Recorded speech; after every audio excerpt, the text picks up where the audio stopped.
Good morning dear students. आज हम कक्षा 10वीं का अगला लेसन देखने जा रहे हैं। ईमानदारी की प्रतिमूर्ति। लेखक है सुनील शास्त्री जी। परिचय। जन्म 1950। परिचय। सुनील शास्त्री भारत के द्वितीय प्रधानमंत्री लाल बहादुर शास्त्री के पुत्र हैं। आप एक राजनेता के अलावा कवि और लेखक भी हैं। आपको कविता, संगीत और सामाजिक कार्यों में विशेष लगाव है। सामाजिक आर्थिक बदलाव पर अपने विचारों को आप पत्र पत्रिकाओं में व्यक्त करते रहते हैं।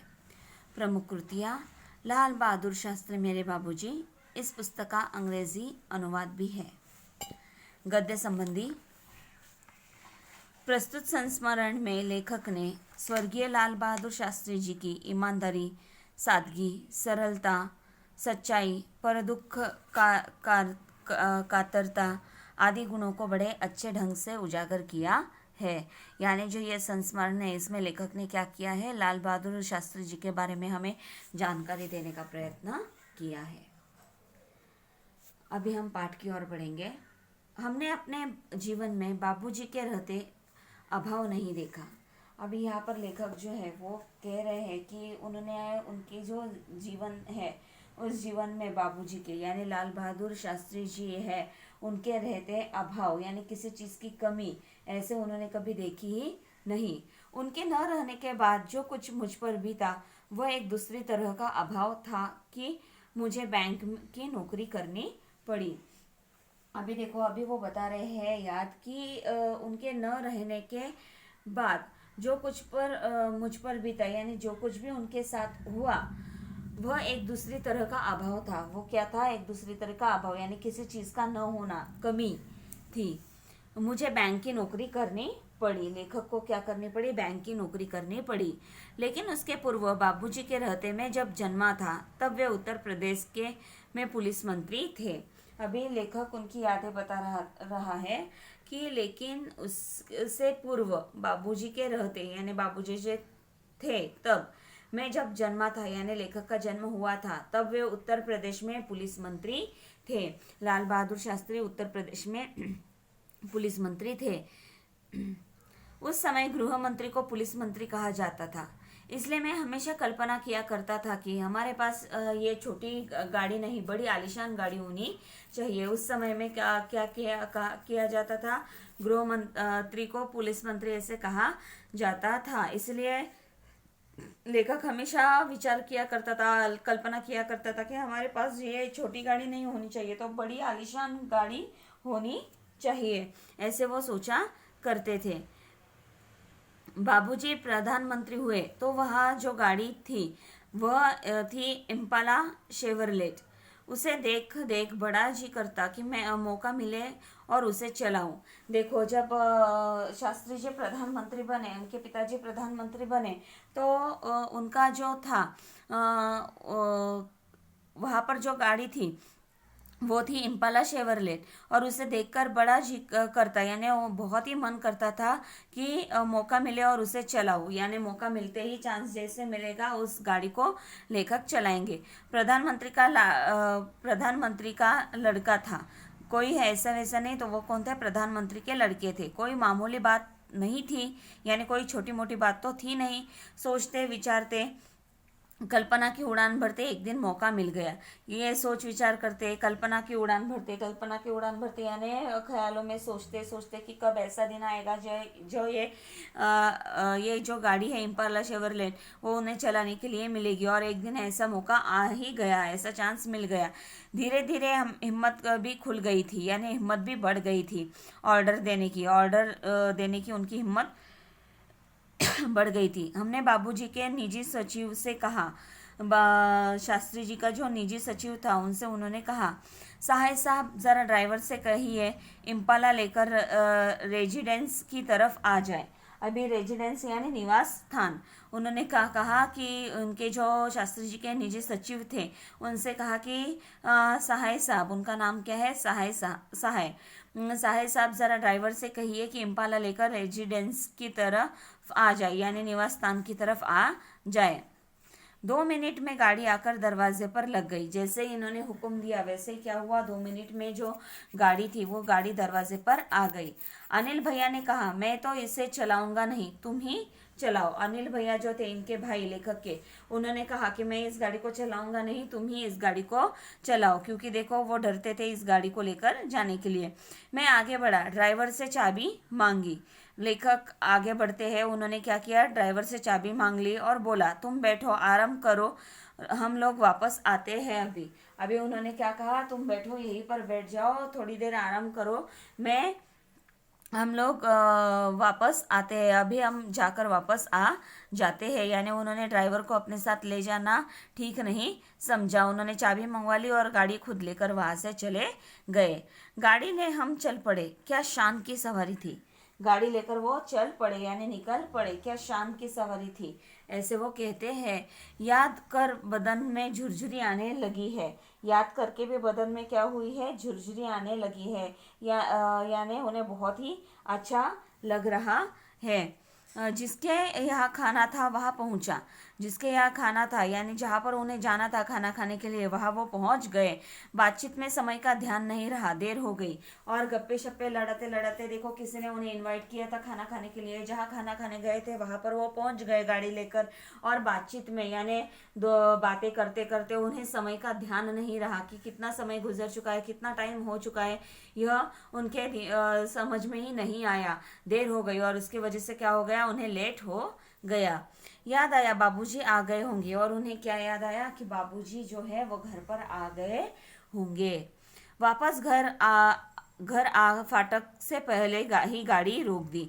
वापस जैसे ही वो घर पर आए तो उन्होंने क्या किया, फाटक यानी क्या, गेट के पहले उन्होंने क्या किया, गाड़ी को रोक दिया। उतरकर गेट तक आया, लेखक गेट तक आ गए। संतरी को हिदायत दी। वहां पर उन्होंने क्या किया कि संतरी को उन्होंने क्या की, हिदायत दी, यानी कुछ बात उन्होंने उनसे कही। यह सैल्यूट वैल्यूट नहीं, बस धीरे से गेट खोल दो, वह आवाज करे तो उसे बंद मत करो, खुला छोड़ दो। देखो फाटक के पास जो व्यक्ति रहता है जिसे हम गार्ड कहते हैं, उसे उन्होंने क्या किया, हिदायत दी, यानी कुछ बात उनको कही, कुछ बातें उनको बताई कि ये सैल्यूट वैल्यूट नहीं, बस धीरे से गेट खोल दो। क्यों उन्होंने ऐसा कहा, क्यों ऐसे किया कि लेखक अपने साथ पिता के कार्यालय की गाड़ी पिता के बिना बताए लेकर गए थे, यानी उन्हें बिना बताए वो गाड़ी लेकर गए थे और उन्हें आने में बहुत देर हो चुकी थी।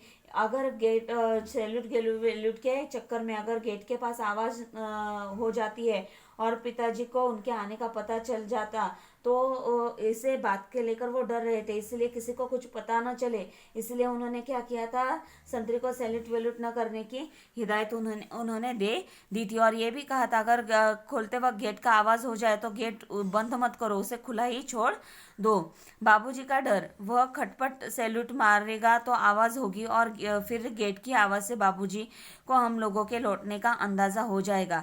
देखो बाबूजी का डर, यानी वो शास्त्री जी से डर रहे थे क्योंकि उन्हें बिना बताए वो गाड़ी लेकर गए थे और आने में भी बहुत देर हो चुकी थी, इसलिए वो घबरा रहे थे। और सैल्यूट वैल्यूट खटपट सैल्यूट मारेगा, पैर का आवाज कर कर वगैरह सैल्यूट मारेगा तो आवाज होगी और फिर गेट की आवाज से क्या हो जाएगा, बाबूजी को यानी शास्त्री जी को ये दोनों लौट कर आए हैं घर पर, इसका अंदाजा हो जाएगा। वे बेकार में पूछताछ करेंगे, यानी वो क्या करेंगे, बेकार में सारी बातों को पूछताछ करेंगे, पूछते रहेंगे, कहाँ गए थे, क्यों लेकर गए थे वगैरह वगैरह, ऐसे सारे सवाल पूछते रहेंगे। अभी बात ताज़ा है, यानी अभी कैसी है, बात ताज़ा है। अभी अभी अगर पिताजी को पता चला कि हम गाड़ी लेकर गए थे और अभी देर से लौट कर आए हैं तो क्या होगा, गुस्सा करेंगे। देखो हम भी, आप बच्चों को भी पता होगा कि कभी आप घर पर देर से आते हैं तो क्या होता है, आपको डांटा जाता है ना, आने का समय 7 बजे का था, 8 बज गए, तुम इतने लेट क्यों आए वगैरह वगैरह, कहाँ गए थे, सारे सवाल पूछे जाते हैं, तुमने ऐसे बिना बताए क्यों गए, ऐसे सारे सवाल पूछे जाते हैं। ये किस लिए पूछे जाते हैं, तो आपकी जो चिंता लगी रहती है परिवार वाले सदस्य को, इसलिए वो पूछते हैं। यहाँ पर भी इन दोनों को, लेखक और उनके भाई को यही टेंशन था, अगर बाबूजी को जग जाएंगे तो वो क्या करेंगे, बहुत सारे सवाल हमसे पूछेंगे और अभी अभी बात कैसी है, ताज़ा है, यानी गाड़ी लेकर हम बाहर गए थे, यही बात अभी घटी हुई है। सुबह तक बात में पानी पड़ चुका होगा। सुबह तक क्या हो जाएगा, बात में पानी पड़ चुका होगा, यानी सुबह तक क्या हो जाएगा, ये मामला जो है वो थोड़ा ठंडा हो चुका होगा। संतरी से जैसे कहा गया उसने किया। संतरी से जैसे उन्होंने हिदायत दी थी, जैसे उन्होंने इंस्ट्रक्शंस दिए थे, वैसा ही उस व्यक्ति ने किया। दबे पैर पीछे किचन के दरवाजे से अंदर घुसा। जाते ही अम्मी मिली। दबे पैर यानी बिना आवाज किए पैरों से पीछे किचन के दरवाजे से अंदर घुसा, यानी लेखक ने क्या किया, कोई भी आवाज नहीं की और दबे पैरों से धीरे धीरे करके किचन के दरवाजे से वो घर के अंदर आ गए। जाते ही अम्मा मिली, यानी उनकी अम्मा जो थी वो उन्हें मिली। पूछा, बाबूजी आ गए? कुछ पूछा तो नहीं? उन्होंने लेखक ने अपने अम्मा से पूछ लिया कि बाबूजी आ गए क्या घर पर? कुछ पूछा तो नहीं, यानी बच्चे कहाँ है वगैरह वगैरह, उन्होंने कुछ पूछा तो नहीं? बोली, हाँ आ गए। पूछा था, मैंने बता दिया। उनकी मम्मी ने, अम्मा ने क्या जवाब दिया, हाँ आ गए। पूछा था, मैंने बता दिया। जो भी उन्होंने पूछा था मैंने कह दिया। आगे कुछ कहने की हिम्मत नहीं पड़ी, यह जानने सुनने की कि बाबूजी ने क्या कहा। फिर हिदायत दी, सुबह किसी को कमरे में मत भेजिएगा। देखो अभी आगे कुछ कहने की हिम्मत ही नहीं हुई थी कि ये जानने सुनने की कि बाबूजी ने क्या कहा, यानी उन्होंने क्या कहा कि गाड़ी क्यों लेकर गए बच्चे, उस पर उनकी रिएक्शन वगैरह क्या थी, उन्होंने कैसे बात की वगैरह, ये कुछ भी पूछने की या जानने सुनने की अभी उनमें हिम्मत नहीं थी, क्योंकि उन्हें पता चल गया था कि बाबूजी को पता है कि हम गाड़ी लेकर गए थे। फिर हिदायत दी, उन्होंने फिर से क्या किया, इंस्ट्रक्शन दिए, सलाह या निर्देश दिया। सुबह किसी को कमरे में मत भेजिएगा, सुबह किसी को भी हमारे कमरे में मत भेजना, यह उसने बताया। रात देर हो गई, सुबह देर तक सोना होगा। अभी रात कैसे हो गई थी, बहुत रात हो गई थी, इसलिए सुबह देर तक सोना होगा। देखो कई सारे लोग ऐसे सोचते हैं कि रात को देर से सोए हैं तो सुबह थोड़ा लेट उठेंगे तो हमारी नींद जो है वो कंप्लीट हो जाएगी, ऐसा वो भी सोचते हैं। और उन्होंने क्या कहा कि रात देर हो गई है, अभी तो सुबह देर तक सोना होगा, इसलिए किसी को डिस्टर्ब करने मत भेजिएगा। सुबह 5:30 पौने 6 बजे किसी ने दरवाज़ा खटखटाया। नींद टूटी। मैंने बड़ी तेज आवाज़ में कहा, देर रात को आया हूँ, सोना चाहता हूँ, सोने दो। देखो इन्होंने हिदायत दी थी, निर्देश दिए थे, फिर भी सुबह 5:30 पौने 6 बजे किसी ने दरवाज़ा खटखटाया। दरवाजे पर किसी ने खटखटा दिया। नींद टूटी। इससे वजह से क्या हुआ, लेखक की नींद जो थी वो टूट गई। मैंने बड़ी तेज आवाज़ में कहा, यानी बहुत ही आवाज़ चढ़ाकर उन्होंने कहा, देर रात को आया हूँ, सोना चाहता हूँ, सोने दो। उन्होंने कमरे के अंदर से ही जोर से कहा कि देर रात को आया हूँ, सोना चाहता हूँ, यानी मेरी नींद कंप्लीट नहीं हुई है, मुझे सोने दो। यह सोचकर कि कोई नौकर चाय लेकर आया होगा जगाने। उनके दिमाग में यही था, शायद कोई नौकर चाय लेकर आया होगा चाय देने के लिए, इसलिए उन्होंने तेज आवाज में उनसे कह दिया। लेकिन दरवाजे पर दस्तक फिर पड़ी। फिर से क्या हुआ, दरवाजे पर दस्तक पड़ी, यानी खटखटाने का आवाज हुआ, दरवाजे पर आवाज करने की क्रिया हुई। झुंझलाता जोर से बिगड़ने के मूड में दरवाजे की तरफ बढ़ा, बड़बड़ाता हुआ। झुंझलाता, यहाँ पर झुंझलाना यानी चिढ़ना, क्रोधित होना। क्रोधित होकर जोर से बिगड़ने के मूड में, बिगड़ने के यानी गुस्सा होने के मूड में, गुस्सा होने के मूड में बड़बड़ाता हुआ दरवाजे की तरफ वो बढ़ते हैं। दरवाजा खोला, पाया बाबूजी खड़े हैं। हमें कुछ न सूझा।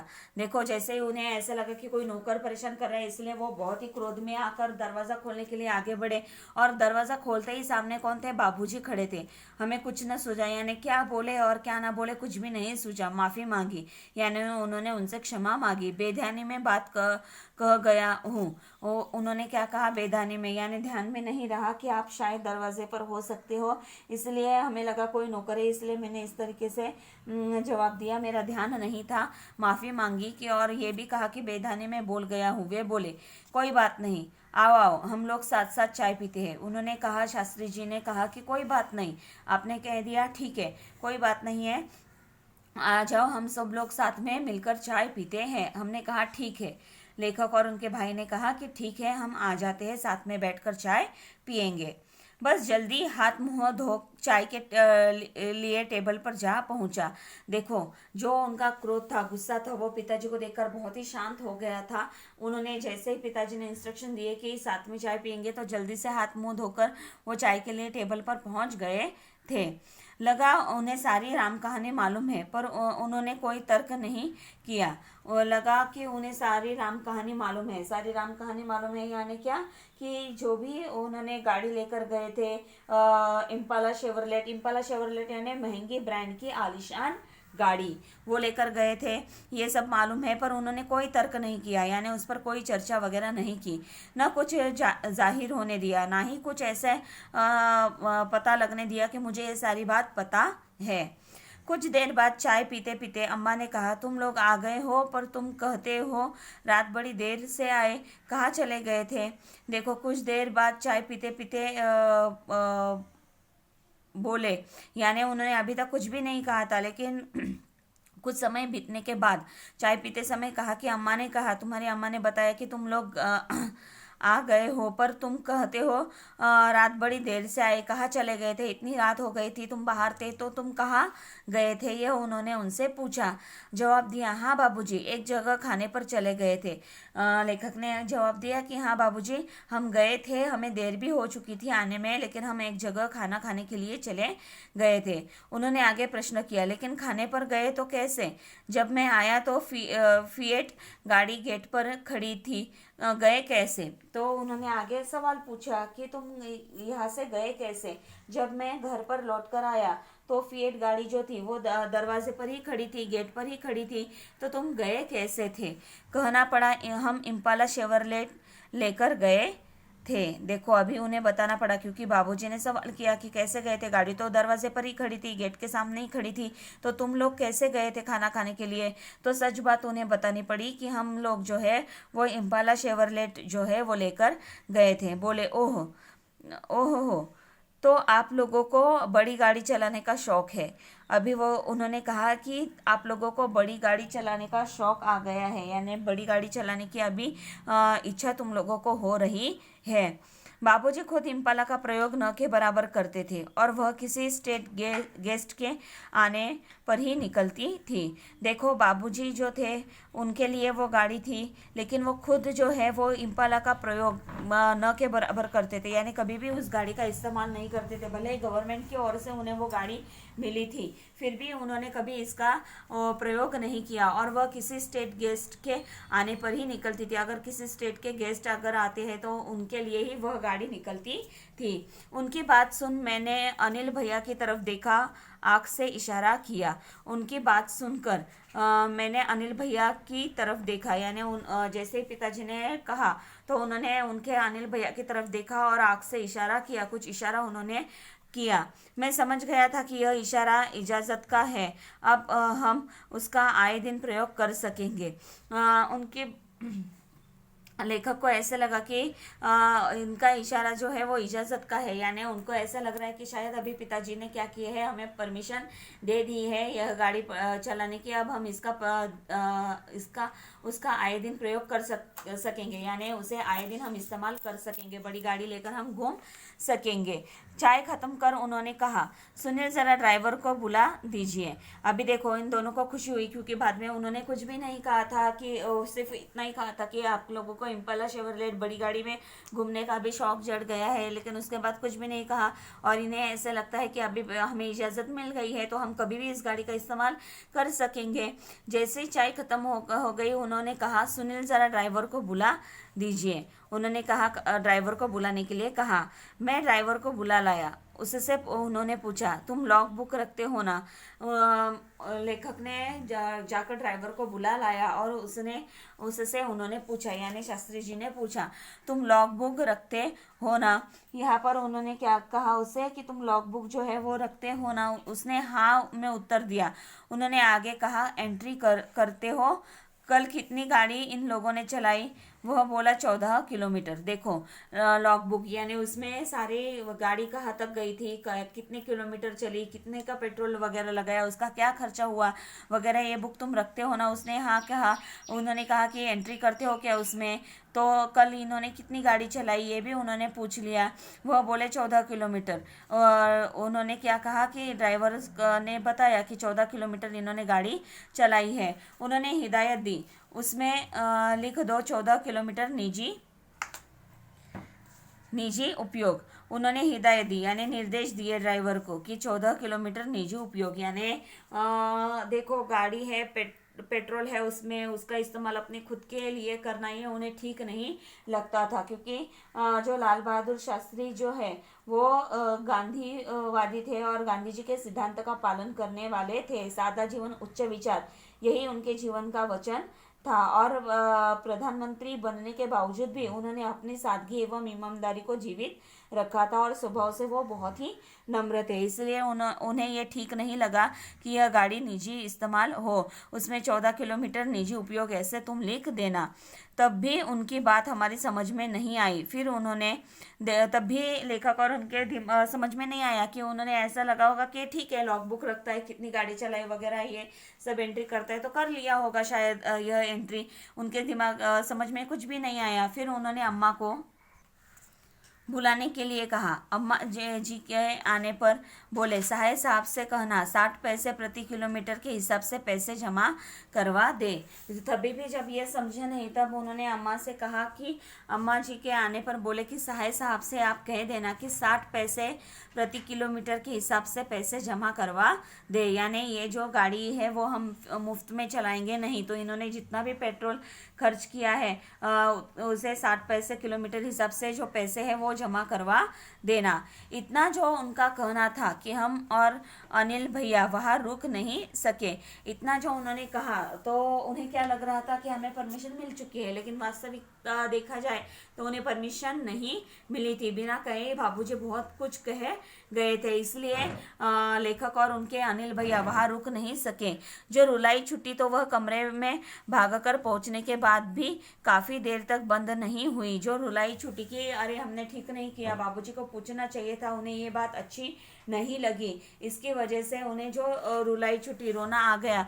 वो कमरे में लौटने के बाद काफी देर तक बंद नहीं हुई। दोनों ही जन देर तक फुट फुट कर रोते रहे। दोनों जो भाई थे वो बहुत देर तक जोर जोर से रो रहे थे, क्योंकि उन्होंने जो किया था वो गलत किया था। पिताजी खुद के इस्तेमाल के लिए उसका इस्तेमाल नहीं करते गाड़ी का, ये बात उन्होंने समझी नहीं थी और वो अपने उनके शौक के लिए वो गाड़ी लेकर गए थे। और ये बात जो है वो शास्त्री जी को अच्छी नहीं लगी। यह जैसे उनके समझ में आ गया तो वो फुट फुट कर रोने लगे। उन्हें अपने गलती का एहसास हो गया।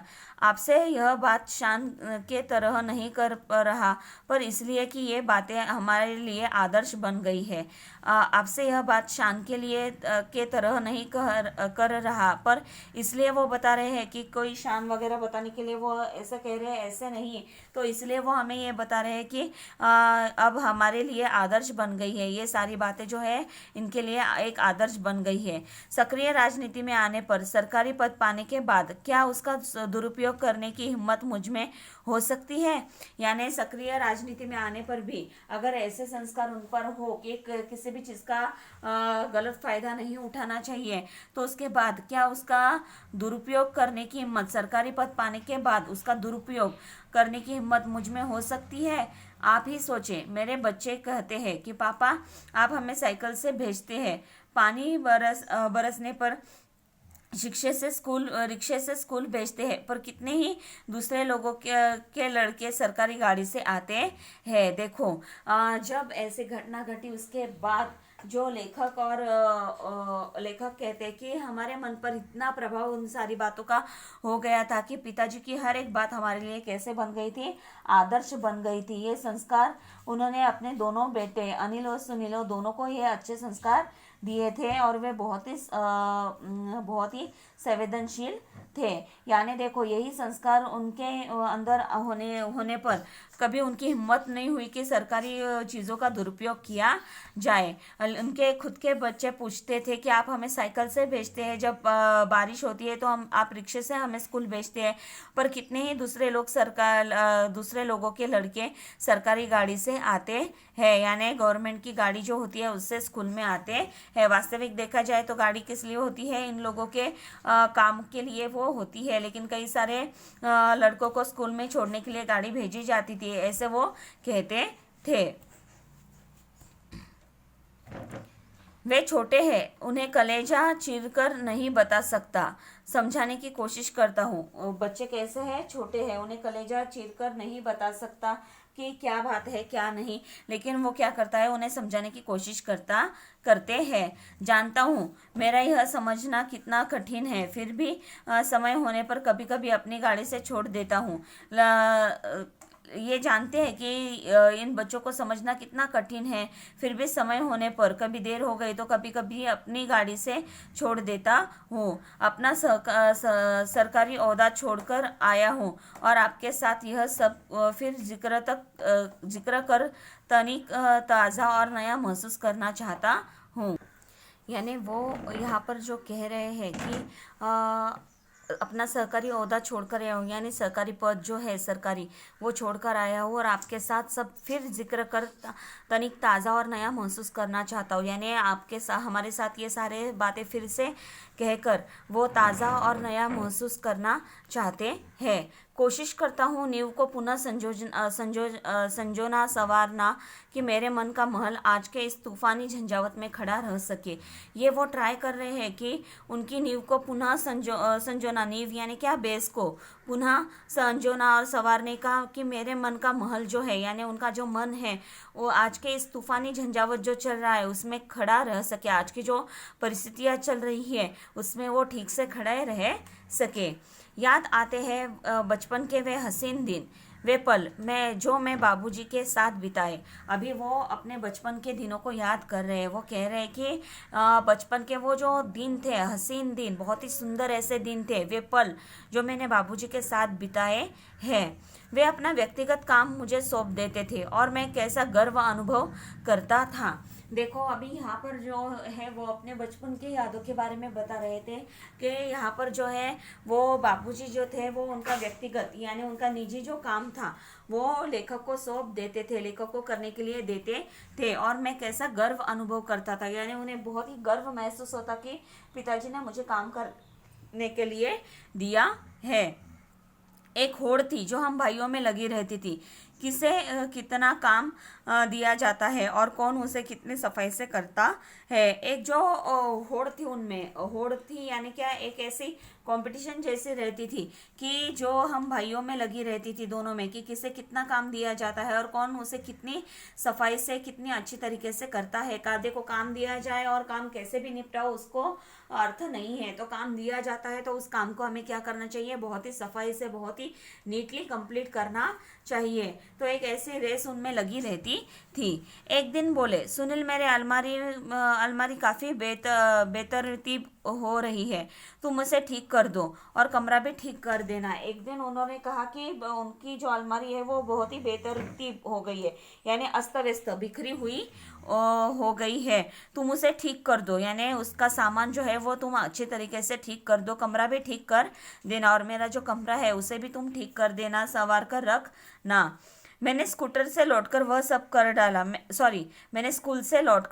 कर डाला। यानी लेखक जैसे ही स्कूल से घर पर आए तो घर पर आने के बाद उन्होंने ये सारी बातें कर डाली जितनी पिताजी ने कही थी।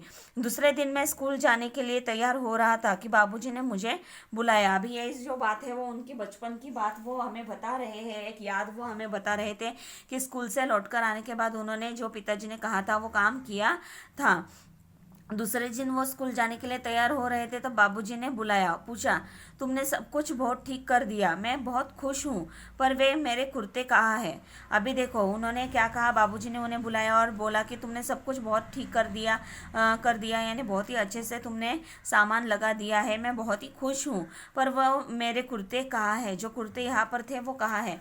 मैं बोला, वे कुर्ते भला कोई यहाँ से फट रहा था, कोई वहाँ से, वे सब मैंने अम्मा को दे दिए हैं। देखो उन्होंने क्या कहा कि वो कुर्ते थे क्या, कोई यहाँ से फट रहा था, कोई वहाँ से, यानी यहाँ वहाँ से फटे हुए थे, वो मैंने सब अम्मा को दे दिए हैं। देखो यहाँ पर उनकी सादगी जो है वो नज़र आ रही है कि सादे रहना कितना उन्हें पसंद था। उन्होंने पूछा, यह कौन सा महीना चल रहा है। उन्होंने लेखक को पूछा, ये कौन सा महीना चल रहा है। मैंने जवाब दिया, अक्टूबर का अंतिम सप्ताह, अक्टूबर मंथ का लास्ट सप्ताह ये चल रहा है। उन्होंने आगे जोड़ा, अब नवंबर आएगा, जाड़े के दिन होंगे, तब ये सब काम आएंगे, ऊपर से कोट पहन लूंगा ना। देखो अभी उन्होंने क्या कहा कि अभी नवंबर महीना आएगा, जाड़े के दिन होंगे, यानी ठंडी के दिन आना शुरू हो जाएगा, तब ये सब काम आएंगे, तब ये जो फटे हैं यहाँ से वहाँ से वो सब काम आएंगे, ऊपर से कोट पहन लूंगा ना। देखो परिस्थिति का ख्याल उन्हें है, परिस्थिति की याद है, भले ही उन्हें गवर्नमेंट का पद है, फिर भी उनका रहना कैसा है, सादा रहना है। थोड़ा फटा हुआ कुर्ता है, फिर भी उन्होंने वो डाला नहीं, वो कहते हैं कि थोड़ा ठीक करके उन्हें सर्दी के दिनों में पहना जा सकता है। मैं देखता रह गया, क्या कह रहे हैं बाबूजी। वे कहते जा रहे थे, ये सब खादी के कपड़े हैं, बड़ी मेहनत से बनाए हैं बीनने वालों ने, इसका एक एक सूत काम आना चाहिए। लेखक देखते ही रह गए कि क्या कह रहे हैं बाबूजी, ऐसा क्यों कह रहे हैं, फटे हुए कपड़े ऊपर से कोट डालकर क्यों पहनना चाहते हैं। वे कहते जा रहे हैं तो उसका उत्तर भी उन्होंने दिया कि ये सब खादी के कपड़े है, बड़ी मेहनत से बनाए हैं बिनने वालों ने, जो उन्होंने भी ये बिना है तो उन्होंने क्या किया है, बनवाया है, तो ये बहुत ही मेहनत उन्हें लगी है। इसका एक एक सूत जो है वो काम आना चाहिए, इसका एक एक जो धागा है वो काम आना चाहिए। यही नहीं, मुझे यह याद है, मैंने बाबूजी के कपड़ों की तरफ ध्यान देना शुरू किया। यही नहीं तो लेखक को ये भी बात अभी याद आ रही है कि जैसे ही ऐसी घटना हुई तो उसके बाद में उन्होंने उनके बाबूजी के कपड़ों की ओर तरफ ध्यान देना शुरू कर किया था। क्या पहनते हैं, किस किफ़ायत से रहते हैं, यानी उन्होंने कौन से कपड़े पहने हैं, कौन सी किफ़ायत से यानी मितव्यय से वो रहते हैं। मैंने देखा था एक बार उन्होंने अम्मा को फटा हुआ कुर्ता देते हुए कहा था, इनके रुमाल बना दो।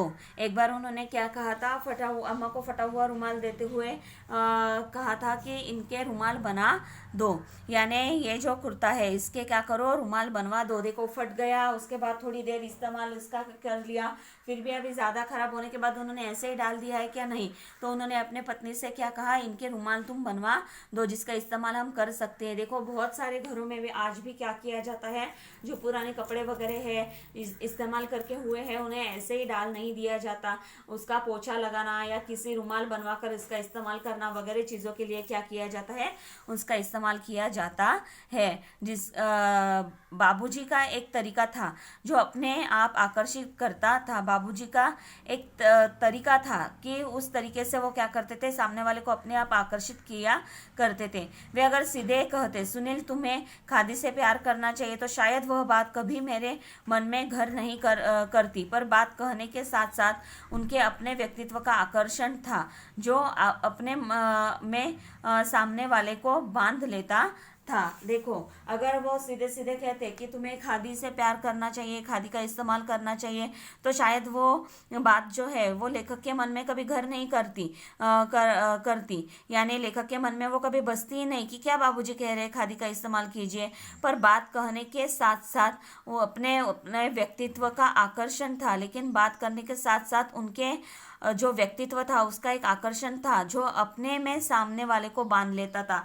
इतना आकर्षण उसमें था कि वो बात जो है वो सामने वाले को आकर्षित कर देती थी। वह स्वतः उन पर अपना सब कुछ निछावर करने पर उतारू हो जाता था। वह व्यक्ति जो है वो स्वतः उन पर अपना सब कुछ जो है वो निछावर करने पर उतारू हो जाता था, यानी क्या कि सब कुछ निछावर कर देगा, ऐसा वो हो जाता था।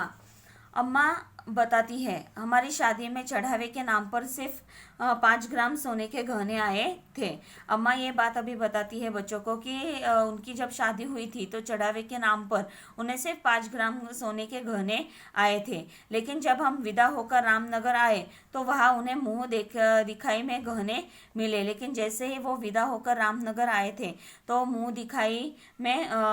मुंह दिखाई में गहने मिले थे। मुंह एक रस्म होती है मुंह दिखाई की, दुल्हन का चेहरा दिखा जाता है और उसमें क्या किया जाता है, उसे तोहफे दिए जाते हैं। तब उन्हें गहने मिले थे। सभी नाते रिश्ते वालों ने कुछ ना कुछ दिया था। सभी नाते रिश्ते वालों ने यानी रिश्तेदारों ने वगैरह जान पहचान के लोगों ने कुछ ना कुछ दिया था। जिन दिनों हम लोग बहादुरगंज में के मकान में आए उन्हीं दिनों तुम्हारे बाबूजी के चाचा जी के कोई घाटा लगा था। देखो अभी वो याद बता रही है कि जिन दिनों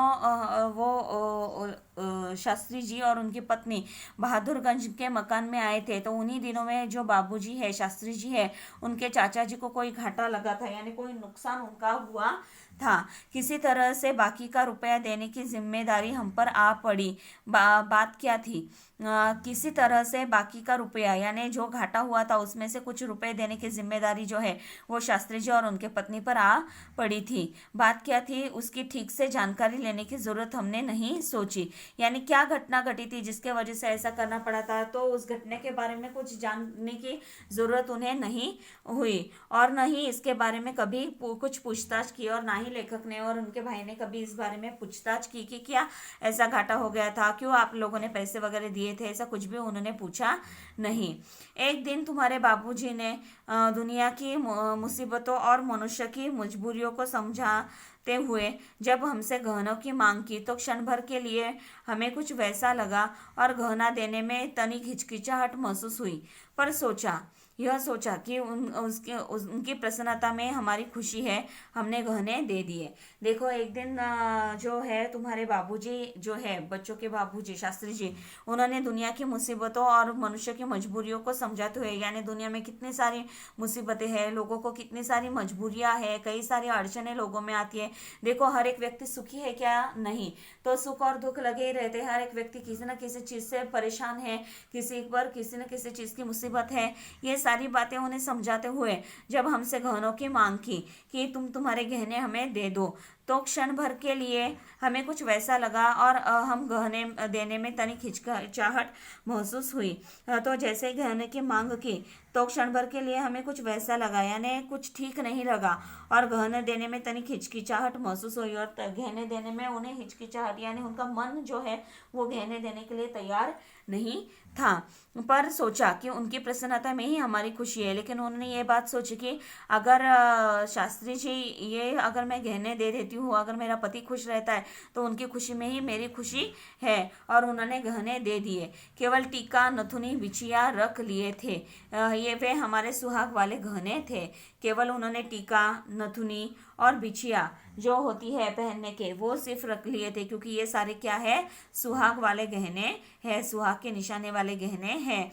उस दिन तो उन्होंने कुछ नहीं कहा, पर दूसरे दिन वे अपनी पीड़ा न रोक सके। उस दिन तो शास्त्री जी ने कुछ भी नहीं कहा, लेकिन दूसरे दिन जो है वो अपनी पीड़ा जो है वो रोक ना सके, उनका दर्द जो है वो रोक ना सके। कहने लगे, तुम जब मिर्जापुर जाओगी और लोग गहनों के संबंध में पूछेंगे तो क्या कहोगी? देखो अभी उन्होंने सवाल पूछा कि तुम मिर्जापुर अगर जाओगी और लोगों ने अगर तुम्हें गहने पहने हुए नहीं देखा और अगर पूछ लिया कि तुम गहनों के संबंध में कुछ पूछा तो तुम उनसे क्या कहोगी, क्या जवाब दोगी? हम मुस्कुराई और कहा, उसके लिए आप चिंता न करें, हमने बहाना सोच लिया है। वो मुस्कुराकर उसने कहा, देखो गहने बेच दिए तो गहने दे दिए हैं तो उसके वजह से उसे भी दुख हुआ होगा, लेकिन अपने पति जो कुछ अच्छा कार्य कर रहा है उनके खुशी में ही हमारी खुशी है, ये उन्होंने मान लिया था। इतना बड़ा मन उनका भी था। उन्होंने मुस्कुराकर कह दिया कि उसकी आप चिंता न करें, उसलिए आप परेशान मत हो, हमने बहाना सोच लिया है, लोगों को क्या बताना है वो हमने सोच लिया है। हम कह देंगे कि गांधी जी के कहने के अनुसार हमने गहने पहनने छोड़ दिए हैं। गांधी जी के कहने के अनुसार यानी गांधी जी जैसे कहते हैं सादा जीवन उच्च विचार जो थे उसके हिसाब से उनके दिखाए गए रास्ते पर चलते हुए तो उन्होंने कहा कि इस बारे में सोचने की ज़रूरत नहीं है, हम क्या कहेंगे, गांधी जी के विचारों पर चल रहे हैं, ऐसा कहकर मैंने गहने पहनना छोड़ दिया है, ऐसा मैं बता दूंगी। इस पर कोई भी शंका नहीं करेगा, यानी किसी को भी डाउट नहीं आएगा। देखो, दूसरे गरीब लोगों के घरों में चूल्हा जल सके, इसलिए उन्होंने क्या किया था, अपने पति को जो अपने गहने हैं वो दे दिए थे, यानी बहुत बड़ा कार्य उन्होंने किया था। ये भी कहती है कि मैं गहने गांधी जी के विचारों पर चल रही हूँ इसलिए छोड़ दिए हैं, वो बता देगी। इस पर कोई शक भी नहीं करेगा। तुम्हारे बाबूजी तनिक देर चुप रहे, फिर बोले, तुम्हें यहाँ बहुत तकलीफ है, इसे मैं अच्छी तरह समझता हूँ। तुम्हें यहाँ बहुत तकलीफ है, यानी तुम्हें यहाँ पर क्या हो रहा है, तकलीफें उठानी पड़ रही है, इस बात को मैं अच्छी तरह समझ रहा हूँ। तुम्हारा विवाह बहुत अच्छे और सुखी परिवार में हो सकता था, लेकिन अब जैसा है वैसा है। तुम्हारी जो शादी है वो बहुत ही सुखी और अच्छे परिवार में हो सकती थी, लेकिन अब जैसा है वैसा है, ऐसे वो कहते हैं। तुम्हें आराम देना तो दूर रहा, तुम्हारे बदन के सारे गहने उतरवा लिए। वो कहते हैं, उनके बाबूजी ने ये भी बात कही कि तुम्हें आराम देना तो यानी सुखी रखना तो दूर ही रहा, लेकिन तुम्हारे बदन पर जो गहने थे उसे सबको मैंने उतरवा लिया। हम बोली, पर जो असल गहना है वह तो है, हमें बस वही चाहिए। यानी उन्होंने भी उनके पति को समझाया कि जो असली गहना है वो तो है, हमें बस वही चाहिए, आप उन गहनों की चिंता न करें। असली गहना यानी क्या, उनके पति है वो, बस हमें वही चाहिए, आप उन गहनों की चिंता न करें, आप उन गहनों को लेकर परेशान मत होइए, समय आ जाने पर फिर बन जाएंगे। अगर समय आ गया तो समय आ जाने पर हम क्या करेंगे, फिर से एक बार गहने बनवा लेंगे। सदा ऐसे ही दिन थोड़े रहेंगे। देखो, दिन हमेशा एक जैसे रहते हैं क्या, वक्त हमेशा एक जैसा रहता है क्या, नहीं। आज कम है तो कल ज़्यादा होने वाला ही है, यानी यहाँ पर जो है परिस्थिति बदल सकती है। इसलिए वो भरोसा दिलाती है कि कल जाकर परिस्थिति हमारी बदल जाएगी तो हम फिर से गहने बनवा लेंगे। दुख सुख तो सदा ही लगा रहता है। उन्होंने ये भी बहुत महत्वपूर्ण बात बताई कि दुख सुख सदा लगा ही रहता है, यानी हमेशा देखो, संसार में कोई व्यक्ति हमेशा सुखी है ऐसा नहीं है, तो हर एक व्यक्ति के जीवन में सुख और दुख ये हमेशा लगा ही रहता है। लाल बहादुर शास्त्री मेरे बाबूजी से, यानी देखो, इस संपूर्ण पाठ अगर हम देखेंगे तो यहाँ पर लेखक सुनील शास्त्री जी ने क्या किया है, लाल बहादुर शास्त्री जी के बारे में हमें जानकारी देने का प्रयत्न किया है। देखो, इस पाठ में ईमानदार की प्रतिमूर्ति, इस पाठ में जो है वो सुनील शास्त्री जी ने अपने पिताजी की यादों को ताज़ा किया है। जो शास्त्री जी थे वो आदर्शवादी व गांधीवादी थे, गांधी जी के सिद्धांतों का पालन करने वाले थे। सादा जीवन, उच्च विचार, यही उनके जीवन का वचन था। प्रधानमंत्री बनने के बावजूद भी उन्होंने अपनी सादगी एवं ईमानदारी को जीवित रखा। वे स्वभाव से नम्र थे और उनका व्यक्तित्व आकर्षक था। ये गुण भी हमें इस पाठ में से समझ में आ रहा है, और वे सामने वाले पर अपने विचारों का प्रभाव भी निर्माण करते थे। शास्त्री जी, लेखक कहते हैं कि शास्त्री जी ने उन दोनों बेटों को क्या किए थे, अच्छे संस्कार दिए थे, और दूसरों की मजबूरी जो है वो शास्त्री जी से देखी नहीं जाती थी। इसलिए वे अपने पत्नी से गहने मांगते हैं ताकि गरीब लोगों के घरों में चूल्हा जल सके। लेखक ने इस पाठ के माध्यम से अपने पिताजी के साथ बिताए हुए पलों को हसीन कहा है, क्योंकि उनके पिताजी ने उनके व्यक्तित्व को सजाया संवारा है। लेखक और उनके भाई से जो नादानी हुई थी इम्पाला गाड़ी लेकर जाने की, तो वे स्वयं इम्पाला गाड़ी के पेट्रोल का किराया देने के लिए तैयार होते हैं। और हमेशा शास्त्री जी जो है वो खादी कपड़े फटे होने के बाद भी पहनते हैं। इन छोटे छोटे प्रसंगों के द्वारा लेखक ने पाठकों के सामने अपने पिताजी के में निहित जो मानवीय गुण है उन गुणों के दर्शन करवाए है, और उनके व्यक्तित्व पर प्रकाश डालने का काम यहाँ पर किया गया है। और सादा जीवन और उच्च विचार वाले दृष्टिकोण से पाठ हम लोगों को अवगत कराया है। तो उम्मीद करती हूँ यहाँ पर जो हमारा पाठ है ईमानदारी की प्रतिमूर्ति, ये आपको समझ में आ गया होगा। तो आपको क्या करना है, पाठ के नीचे जो स्वाध्याय दिया गया है उसे आपको क्या करना है, नोटबुक में लिख लेना है। ठीक है। और उसके साथ ही साथ जो आपको ग्रामर दिया गया है पेज नंबर 73 पर, तो ये जो ग्रामर है, भाषा बिंदु, निम्नलिखित वाक्यों को व्याकरण नियमों के अनुसार शुद्ध करके फिर से लिखिए। प्रत्येक वाक्य में कम से कम 2 अशुद्धियां है। ये भी आप क्या करो, नोटबुक में लिखो। कहाँ पर लिखोगे? ये नोटबुक में, आपके हिंदी नोटबुक में लिखोगे। ठीक है, तो आपको स्वाध्याय और भाषा बिंदु दोनों कहाँ पर लिखने हैं? नोटबुक में लिखने हैं। तो आज हम यहीं पर रुकते हैं। धन्यवाद।